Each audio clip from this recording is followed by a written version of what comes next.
T-56 lubrication hack part 2. So here we go. What I've done here is taken a piece of copper tubing and I've bent it up around the top. Now judging from, I'll go from the other side. So I've got plenty of clearance from here up through here. It comes up around the corner and it is above the shaft right in here. So it'll sit there. Now as far as clearance when it's in gear, I can put that down and you'll see that I have plenty of room here which it won't interfere.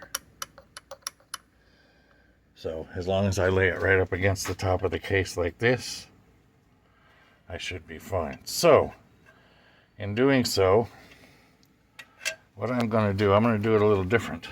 Being as I have to smash the end of this anyway, in order to get my flow to go through the holes I drilled through here, I am going to go ahead and drill a hole through this. I'm going to tap the case. I've got plenty of thickness here. I will tap the case for a 1032, and I will put a 1032 in here, threaded with Loctite. And that'll lock everything in place there. And I don't have to do over here because it will be held over here.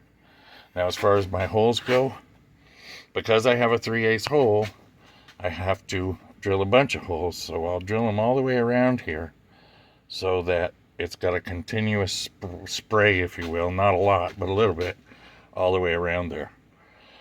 And that will lubricate all of that under there very well. That's the plan. We'll see if it works.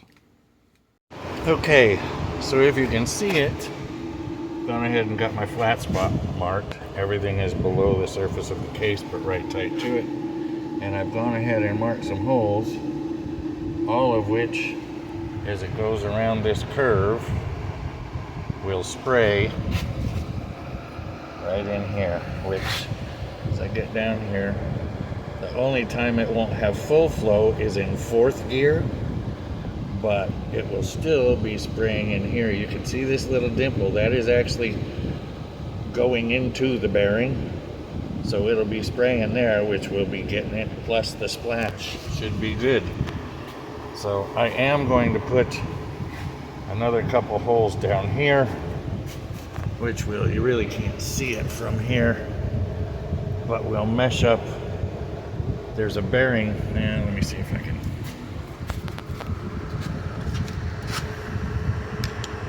There's a bearing up in here too, at the top of the 4th gear, if you're looking at it the way we are, and it needs to get some fluid in there. So that will spray from this side. Where are we? I know it got bright, it's because of my fluorescent. That will spray from this side over here and get into there. So the whole idea is just to assist in getting fluid up there. And all of a sudden my camera decided to go super bright. Let me turn this down. Did I do that? No. Now see, this is with the light off. And now it isn't focusing. Come on, focus. Focus. Focus. There you go. I have no idea what's happening here.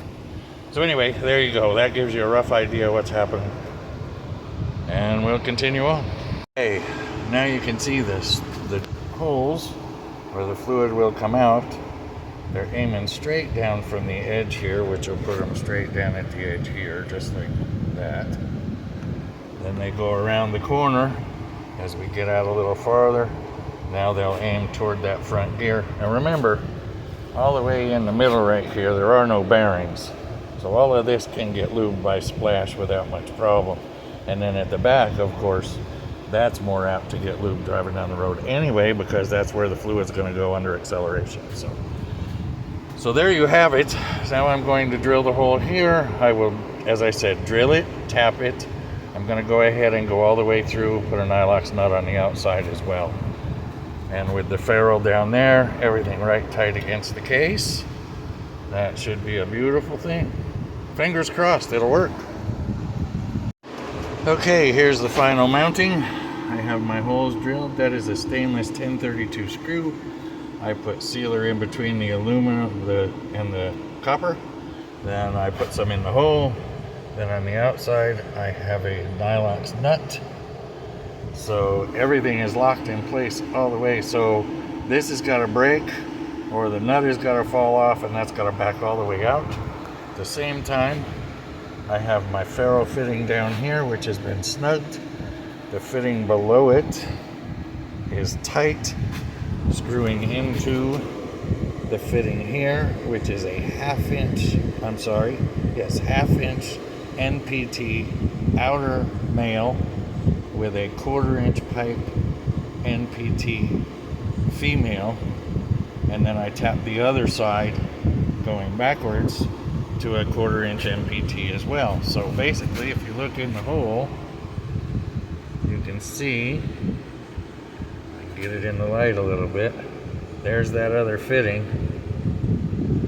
right in there. Well, you get the idea. It's in there. So the fluid will come out of the pump, go in through here, come up and rain on the whole entire front of the transmission, just like the $1,800 stuff. And as I said, the pump's $250. I don't know what the fittings were. I had them in stock.